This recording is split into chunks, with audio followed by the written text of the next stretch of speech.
What's up YouTube, it's Philo here.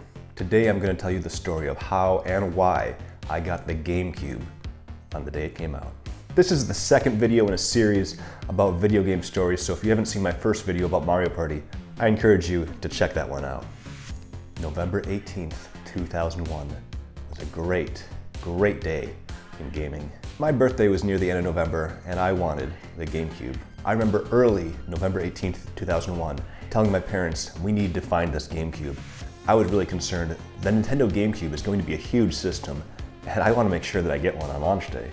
Somehow I remember that there was 700,000 consoles available on launch day in the US. I don't know why I remember that number.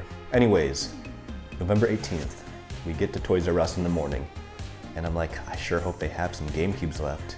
They did not have any of the purple ones left, but they had some of the black ones left. This GameCube here is not the one that I got on launch day, unfortunately. Years later, I ended up selling it when I bought the Wii, although I still have the original box that it came in. This is the box here, look at that. It has even a great quote by Shigeru Miyamoto on the back. What if everything you see is more than what you see? The person next to you is a warrior, and the space that appears empty is a secret door to another world. What if something appears that shouldn't?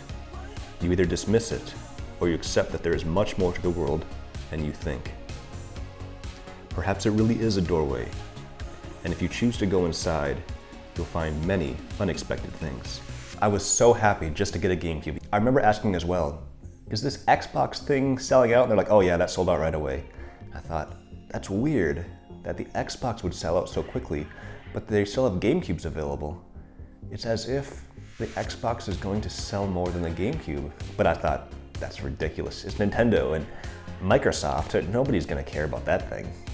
Besides, look at the giant controller on that. Who's gonna be able to play this thing? Obviously, we know how that console war went and how the GameCube was less successful than the Xbox and definitely the PS2.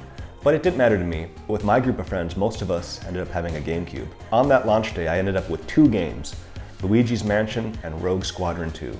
I also still own the original Luigi's Mansion that I got on launch day, and I even have the instruction manual.